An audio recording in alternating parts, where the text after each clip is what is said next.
السلام عليكم ورحمة الله وبركاته. اللهم صل وسلم وبارك على سيدنا محمد وعلى آله وصحبه أجمعين. عدد ما في السماوات والأرض. اللهم صل وسلم وبارك على سيدنا محمد وعلى آله وصحبه أجمعين. ملء ما في السماوات والأرض. حبايبي قلبي، معاكم ماما عزة. اللي أول مرة يشوفني قناتي أنا أتشرف بيكم طبعا. كل اللي يدخل قناتي وكل اللي بيقول لي كلمة حلوة، كل اللي بيشترك لي في القناة، على راسي من فوق يا حبايب قلبي. بحبكم كلكم في الله. طبعا ان شاء الله انا قناتي جديده. يعني بستنى منكم ان شاء الله كده تشتركوا لي في القناه وتدعموني بالاشتراك وفضلا وليس امرا، وباللايك اهم حاجه. تسيبوا لي كومنت صغير قد كده يسعدني يفرح قلبي، وتقيموني وتقولي لي تدوني كم من 10 في النصايح اللي انا بقدمها لحضراتكم. وان شاء الله ربنا يجعلنا كلنا نفيد بعض يا رب باذن الله تعالى. طبعا النهارده الفيديو هقدم لكم 10 نصايح، 10 نصايح ازاي ان احنا نحقق المستحيل. مفيش حاجة مستحيلة على ربنا سبحانه وتعالى.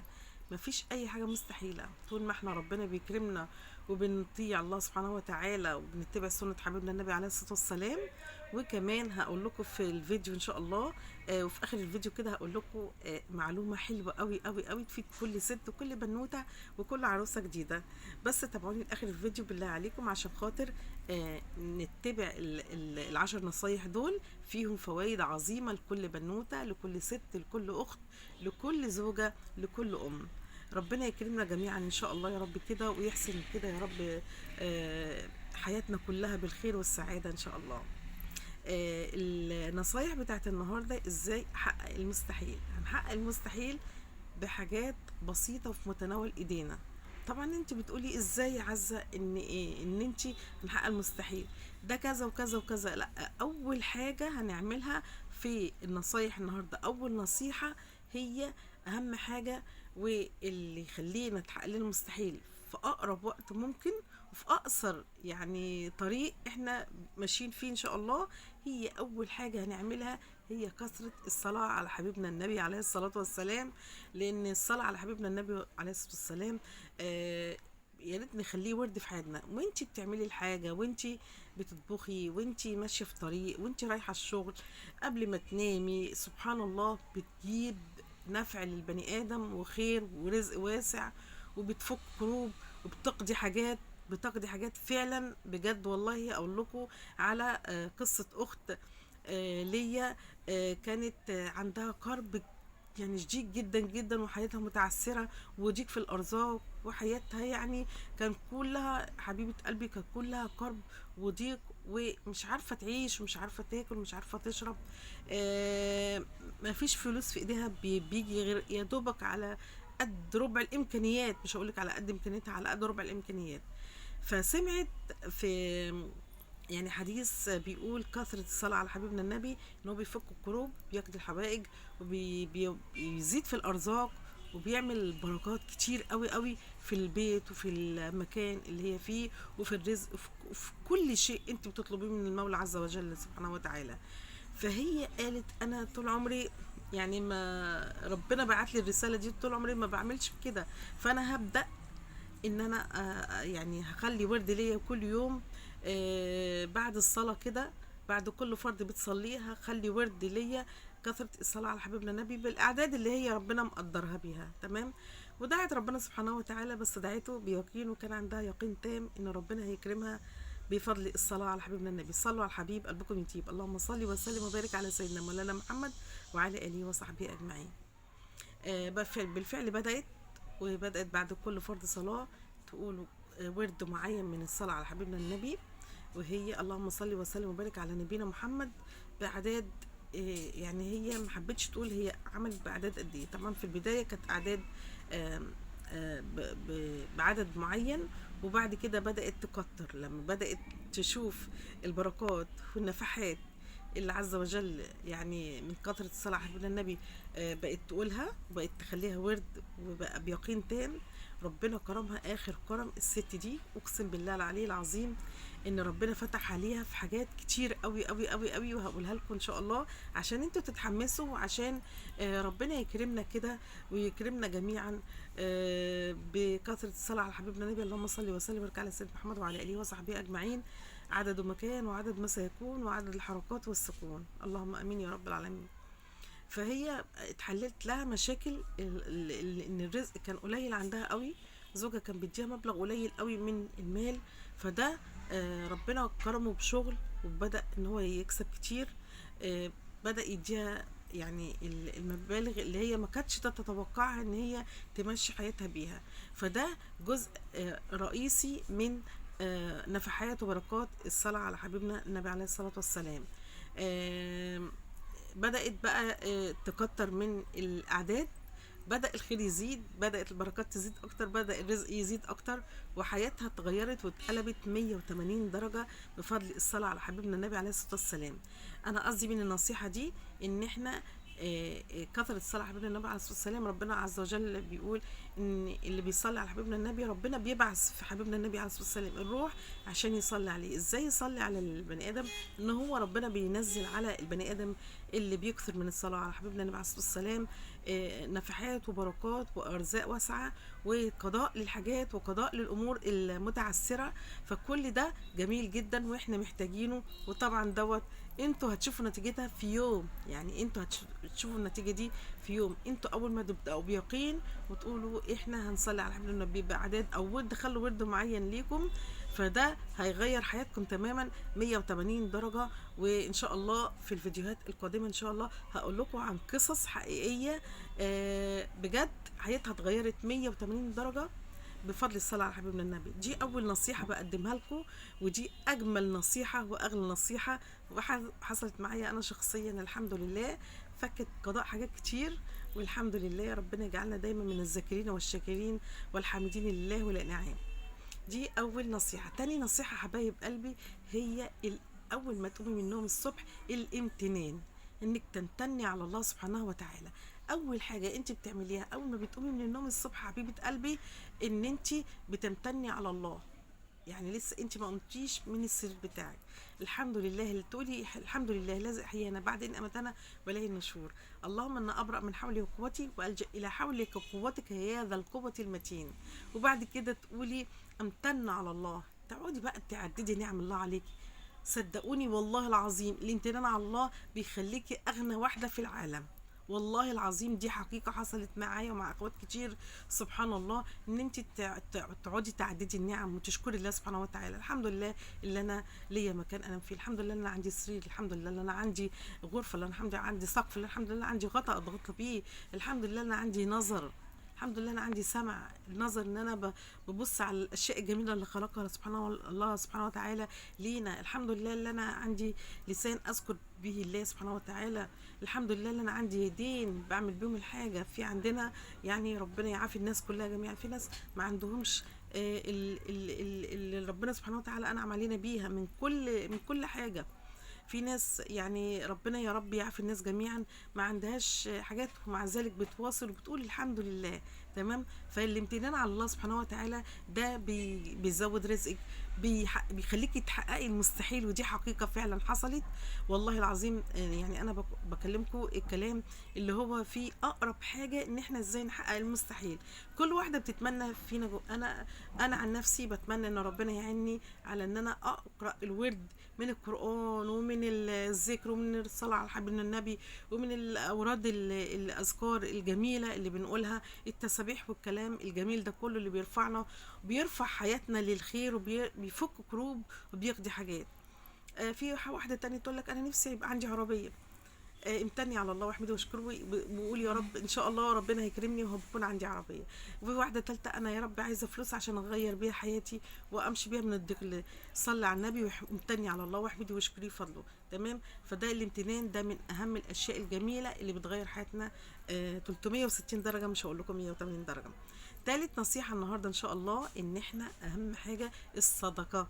الصدقه حبايب قلبي، انت لو كل يوم هتحطي جنيه في حصاله كده، طبعا انتوا شفتوا الفيديو اللي اول مره يدخل عندي القناه النهارده وما يشوفنيش، ارجعوا الفيديو الحصاله وارجعوا الفيديو البرطمان بتاع الجنيهات الفضه. حطي جنيه كل يوم، جنيه فضه، وده خليه للصدقات. الصدقه دي بتزود رزقك، بتحقق لك كل اللي انت بتتمنيه وفي اقرب وقت، بتخلف عليكي، بتوسع رزقك، بتقضي لك حاجات، بترفع ابتلاءات. ويعني ما اقدرش اقول لكم ان الصداقه دي في منتهى الحاجه اللي احنا نهتم بيها نهتم بيها يا جماعة، لأن الصدقة مما نقص مال من صدقة، صدق رسول الله صلى الله عليه وسلم. رابع نصيحة إن شاء الله النهاردة، وهي إن أنت بتحافظي على الفرائض بتاعتك، اللي هي الصلاة. أهم حاجة إن أنت تحافظي على الفرائض بتاعتك، أهم شيء.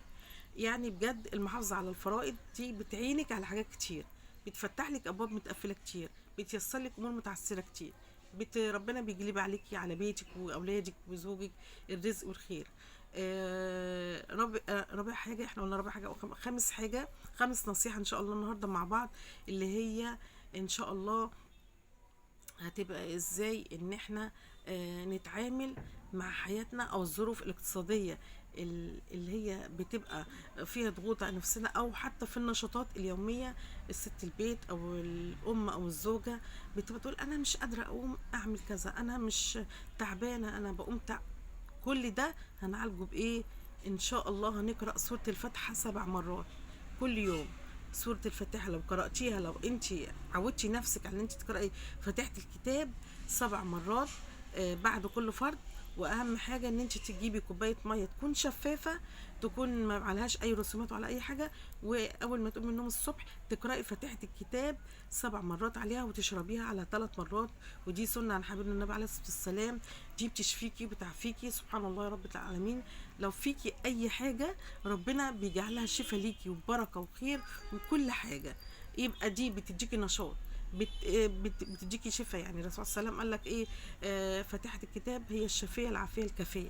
يعني سبحان الله، يبقى انت بتقرأيها وبتاخديها في كوباية مية وبتشربيها، انت كده بتحلي كل المشاكل اللي عندك، بتقومي تأدي نشاطاتك على أكمل وجه.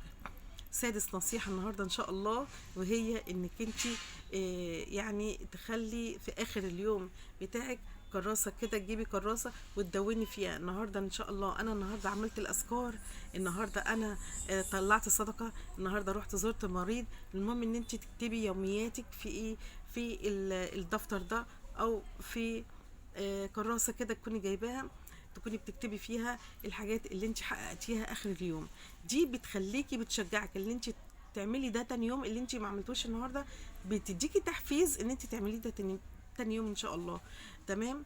سابع نصيحة النهاردة ان شاء الله هيكون عن النصايح بقى، الثلاث نصايح الاخرانيين دول زي ما قلت لكم كملوا الفيديو الاخر هتستعجبوا فيها. ان انت تهتمي بنفسك يا ست الكل، ان انت تخلي بالك على صحتك، ان انت تدي لنفسك حق زي ما انت بتهتمي ببيتك، بزوجك، باولادك، باسرتك، ب... ب... بوالديكي. بصي يعني بجد اهم حاجه زي ما قلت لكم ان احنا بنجيب الميه دي وكل ساعه نشرب كوبايه ميه. هي كوبايه الميه دي اللي احنا بنشربها كل ساعه، لو انت بتنسي نفسك ما تشربيش ميه في الساعه دي بالذات، لا اشربي ميه، لان الميه هي سبحان الله وجعلنا من الماء كل شيء حي. تمام. الميه بتحيي كل حاجه جوانا، الميه جميله جدا، الميه بتدينا صحه، الميه بتدينا قوه، الميه بتدينا، بتغسل اعضائنا من السموم اللي في جسمنا. الميه اللي عندهم خشونه مفاصل وعظامهم دايما، العظام دايما وجعاهم، وخصوصا في البرد اللي احنا بنشهده الايام ديت، تشربوا ميه كتير كل ساعه كده كوبايه ميه. بتحسن نضارة البشرة، بتنقي البشرة، بتنعم البشرة، بتدي اللي بتحافظ على عدم سقوط الشعر. كل ده من الميه. هقول لكم الفوائد اللي جايه. اللي وصل معايا المرحله دي يا ريت ما تنسوش تكتبوا لي كومنت كده وتقولوا لي ايه رايكم في النصايح بتاعتي، وكمان ما تنسوش تكتبوا لي كومنت كده صغير دعوه حلوه من قلبكم ليا. حبايب قلبي ربنا يخليكم ليا يا رب ويسعدكم جميعا. وكمان ما تنسوش تشتركوا لي في القناه عشان تدعموني وتكبروا لي قناتي ان شاء الله باذن الله. انا متفائله خير ان شاء الله ان قناتي دي الكبير الصغيره دي، شفت قلت الكبيره سبحان الله، قناتي الصغيره دي اللي لسه مولوده انتوا اللي ان شاء الله هتكبروها بحبايب قلبي، بحبكم ليا، بدعمكم ليا. تامن نصيحه ان شاء الله النهارده، وهي ان احنا نمسك السبحه بتاعتنا دي، هنقعد نسبح بيها طول ما احنا قاعدين. خلصنا حاجتنا هنقعد نقول سبحان الله والحمد لله ولا اله الا الله والله اكبر ولا حول ولا قوة الا بالله العلي العظيم. الورد ده يا جماعة بيغير حياتنا، بيخلينا نحقق المستحيل، بيفك لنا كل الابواب المغلقة، بيفتح لنا كل ابواب الرزق، كله بسبب السبحه دي. تجيب السبحه دي 100 هي مش غاليه ولا حاجه. اللي عايز يجيب سبحه العداد اوكي، اللي عاوز يسبح على ايده، بس انا بقول لكم السبحه ال100 دي فيها 2 عداد اهي هنا، اول ما بنقفل ال100 بنعمل كده، يعني نشوف احنا عدينا هنا 1000، عملنا النهارده اذكار 1000، عملنا 500، عملنا 200، كل واحد وعلى حسب قدرته. تمام. بس كل ما بتزودوا في الاذكار وتقولوها كده بحب وبيقين من قلبكم، ده هيغير لكم حياتكم تماما. تمام. تاسع نصيحة النهارده يا حبايب قلبي، وهي برضو بتخص ايه الست البيت والزوجة والبنوتة. إيه، شايفين مية الورد دي مية ورد. مية الورد دي جميلة جدا، بتشيل كل الطاقات السلبية وبتجيب لك كل الطاقات الإيجابية، حاجة مفرحة. يعني مية الورد دي ما تستغنوش عنها تماما تماما تماما. ده بترشوها كده وترشوها على وشكم. بصوا، يعني انتوا كده شايفين كده اهو، كده بترش برضو على الوجه كده، بتدي نضارة وبياض ونعومية فوق ما تصوروا، وريحتها بتهدي الأعصاب. أنا عايزاكي تبقي هادية كده طول النهار عشان تقدري تواصلي طلبات البيت والأولاد، وتقدري تأدي نشاطاتك بكل حيوية وحب وتفاؤل. تمام. يبقى أهم حاجة مية الورد دي عشان خاطر تحسن من نفسيتك وتديكي طاقة إيجابية. بص أنا كل عمالة ألملكوا كل الطاقات الإيجابية بحاجات بسيطة جدا. دي مش غالية يا جماعة، دي ب20 جنيه، دي ب20 جنيه، وفي ب15 جنيه، في عبوة صغيرة زي كده ب10 جنيه. تمام. ادي النصيحة التاسعة. النصيحة العاشرة بقى، انك انت تهتمي بنفسك كويس جدا، تكافئي نفسك اخر اليوم بحاجات حلوة. انت روحتي جيتي مثلا، لو رايحة تجيبي حاجة، طبعا من ضمن الفلوس اللي انت بتحوشيها بتحاولي تشيلي جزء لنفسك تدخريه تجيبي اللي نفسك بيه. ده كده اللي هو معطر الجسم او فواحة الجسم. تمام. دي ب20 جنيه، دي عبوة صغيرة، في منها عبوة اكبر واكبر. انا بجيب العبوة اللي على قدي ابدأ بيها مؤقتا. بحاول ان انا اخر اليوم باخد شاور حلو كده، وببدأ ان انا اعطر جسمي، بتديني ريحة حلوة وانتعاشة حلوة جميلة جدا جدا. وكمان انا بكافئ نفسي على ان انا اخر اليوم انا عملت النهاردة حاجات مفيدة وحاجات جميلة، يبقى انا كده بكافئ نفسي، لان نفسي دي ليها حق عليا. بطبطب على نفسي، بحب نفسي، بديها روح ايجابية، بديها طاقة انفعال حب حلوة قوي لنفسي ولبيتي. ده بينعكس على زوجي وعلى اولادي. واحاول ان انا اكون هادية، واحاول ان انا اكون ريلاكس كده وزي القمر، وان شاء الله انتوا كلكم زي القمر. وده كمان اللي هو مرطب الشفايف، حلو جدا جدا جدا، مش غالية، حلو جدا، جيبوه. ده تكافئوا بيه نفسكم. طبعا شوفي كل واحدة بتبقى محتاجة ايه، كل اسبوع او كل 10 ايام انا بعمل كده، بجيب حاجة وبكافئ بيها نفسي وما بنساش نفسي في كل ظل الظروف دي اللي احنا فيها بنمر بيها. كل ما نقرأ قرآن، كل ما نصلي على حبيبنا النبي عليه الصلاة والسلام، كل ما نطلع صدقة، كل الامور اللي احنا فيها هتلاقيها مشيت، وهتلاقي حياتنا اتغيرت، والرزق جه علينا زي المطر. سبحان الله، بكثرة الصلاة على حبيبنا النبي. زي ما بدأت معاكم الفيديو بالصلاة على حبيبنا النبي، اللهم صل وسلم وبارك على سيدنا مولانا محمد وعلى آله وصحبه أجمعين عدد ما في السماوات والأرض. اللهم صل وسلم وبارك على سيدنا مولانا محمد وعلى آله وصحبه أجمعين ملء ما في السماوات والأرض. قولوا الذكر ده اللي انا قلت لكم بالطريقه اللي انا قلتها لكم دي، هتلاقوا رزق زي الرز، هتلاقوا غنى، وحققتوا المستحيل في اقصر وقت ممكن. وبالله عليكم لو كنتوا استفدتوا من الفيديو بتاعي لو ب10%، اكتبوا لي في الكومنتات، وان شاء الله تابعوني في الفيديوهات الجايه. هقول لكم نصايح غاليه جدا جدا جدا ازاي تغير حياتنا 360 درجه. بحبكم كلكم في الله. مش عايزه اطول عليكم اكتر من كده. بحبكم كلكم في الله. ما تنسوش تدعموني باللايك، اهم حاجه، عشان اللي هو اللي يرفع لي الفيديو ويرفع لي القناه، وكمان الاشتراك. بحبكم كلكم في الله. دمتم بصحه، والسلام عليكم ورحمه الله وبركاته.